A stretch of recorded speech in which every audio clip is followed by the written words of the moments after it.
Horror history.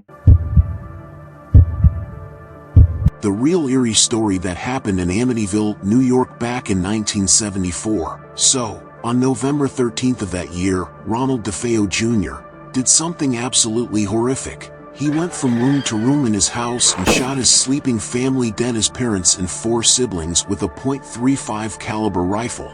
Can you even imagine the terror they must have felt? Now, this tragic event is known as the Amityville murders, and it's said that the house where it happened became haunted afterward. In fact, it inspired a famous movie called The Amityville Horror. But here's where it gets really creepy. DeFeo himself claimed that he heard otherworldly voices coming from the house, telling him to commit the murders. Can you imagine how chilling that must have been? Now, some people doubt the haunting story, but regardless, the tragedy of what happened in that house is undeniable. It's a stark reminder of the darkness that can exist in the world. So, what do you think about this story? Let me know in the comments below. And remember, sometimes truth is stranger than fiction. The chilling story of German serial killer Joachim Kroll. This guy started acting on his twisted desires way back in 1955 and kept it going for a staggering 2 decades. Known as the Ruhr Cannibal, Kroll's reign of terror claimed the lives of at least 14 people, from innocent children to seniors as old as 61. His sick method involved strangling his victims, engaging in necrophilia, and even resorting to cannibalism by slicing off parts of their flesh. Can you believe he got away with it for so long? It all came crashing down in 1976 when police made a gruesome discovery in his apartment building. The intestines from one of his victims had clogged the plumbing. Can you imagine? They finally caught him, and soon after his arrest, there's this chilling photo of him reenacting one of his murders for the police. It's bone-chilling to think about the horrors he inflicted on innocent lives. Heartbreaking story that happened back in 1985 in Colombia. So, imagine this. On November 13th, a huge volcanic eruption caused a massive mudslide to sweep through the village of Omayra, and in the midst of all that chaos was 13-year-old Omayra Sánchez. She got trapped under the wreckage of her own house, with only her head and arms sticking out of the floodwaters. It's just unimaginable. For nearly 3 days, rescuers worked tirelessly to free her from the debris. But despite their efforts, poor Omayra was slowly succumbing to gangrene and hypothermia from being stuck in the cold water for so long. And here's the really heartbreaking part. On November 16th, after those long and agonizing days, Omayra tragically passed away, right in front of the helpless relief workers who were just feet away from her. Before she died, photographer Frank Fournier managed to capture a really haunting image of her. He later said he felt completely powerless seeing this little girl facing death with such courage and dignity. It's just a really sad reminder of the power of nature and the strength of the human spirit.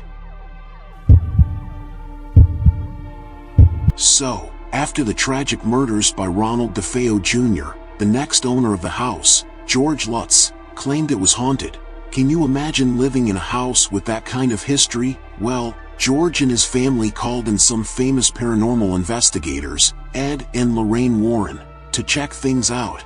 These were the real-life ghost hunters. One night, they set up a camera on the 2nd floor, and what they captured is seriously creepy. The photo shows what looks like a ghostly boy staring back at the camera. Some people believe it's the spirit of young John DeFeo, one of the victims of the earlier murders.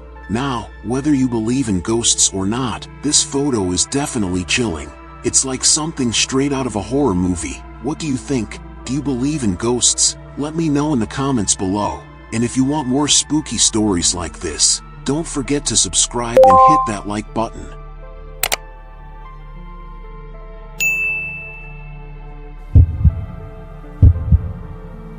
A boy who fell from a plane, a young boy named Keith Sapsford. So, Keith was just 14 years old when he decided to stow away on an airplane back in 1970. Can you believe that? He was from Australia and he had this big dream of seeing the world. So, one day, he ran away from his boarding school and made his way to Sydney International Airport. Can you imagine the courage it takes to do something like that at such a young age? Anyway, Keith managed to sneak onto a plane bound for Tokyo by hiding in the wheel well. But tragically, during takeoff, he fell out and, well, he didn't survive the fall. It's really heartbreaking to think about. You know, there's actually a photo taken by a photographer named John Gilpin that captured Keith's final moments unknowingly, while awaiting his own flight. Can you imagine being there and witnessing something like that? It must have been really shocking for everyone involved. Keith's dad, Charles Sapsford, later said, "All my son wanted to do was to see the world. He had itchy feet. His determination to see how the rest of the world lives has cost him his life." This man is Beck Weathers. So, back in May 1996, Beck and his team were attempting to reach the summit of Mount Everest, which is like the tallest mountain in the world. Now, they were so close to reaching their goal, but unfortunately, Beck got hit with something called snow blindness. It's like when the sun reflects off the snow and blinds you temporarily. Super scary, right? Anyway, while they were climbing, they got caught in this crazy blizzard with temperatures dropping to like 100 degrees below zero. Can you imagine how freezing that must have been? Beck ended up falling into a hypothermic coma, which is like when your body gets so cold that it kind of shuts down. And get this, he even got frostbite on his nose and hands, which later had to be amputated. But here's the amazing part. Somehow, Beck managed to survive. He woke up from the coma, walked back to the camp, and was airlifted to get medical treatment. Can you believe that? Beck said that at first, he thought he was dreaming, but then he saw how badly frozen his hand was, and that's when he realized it was all real. It's just such an incredible story of survival and determination. The devastating event that happened back in 1946. So, on April 1st of that year, there was this massive 8.6 magnitude earthquake off the coast of the Aleutian Islands in Alaska. Can you even imagine how powerful that must have been? Well, as if that wasn't enough, this earthquake triggered a massive tsunami that started forming right away. These waves were absolutely huge, reaching heights as tall as 13 stories. And unfortunately, one of the places that got hit the hardest was Hilo, Hawaii. When the tsunami struck there, it caused so much destruction and sadly, more than 170 people lost their lives. It's just heartbreaking to even think about it. Now, there's this really chilling image that captures the final moments of someone at the bottom left. It's a stark reminder of the sheer power of nature and the devastating impact it can have on people's lives. So, picture this, Mount St. Helens, this huge volcano in Washington, suddenly erupted on May 18, 1980. And guess what? Robert Landsburg, a photographer, was right there, just a few miles away from the volcano when it happened. Crazy, right? Now, here's the thing.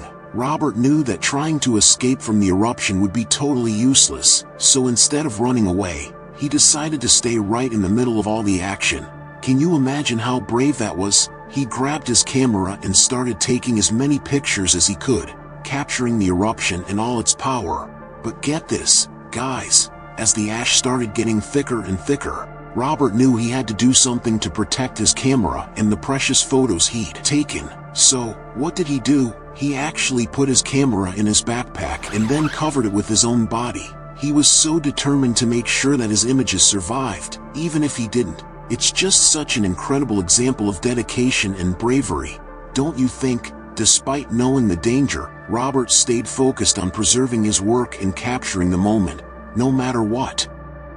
If you enjoyed this video, don't forget to hit that subscribe button to stay updated with our latest content. Your support means the world to us. Thank you, and see you in the next one.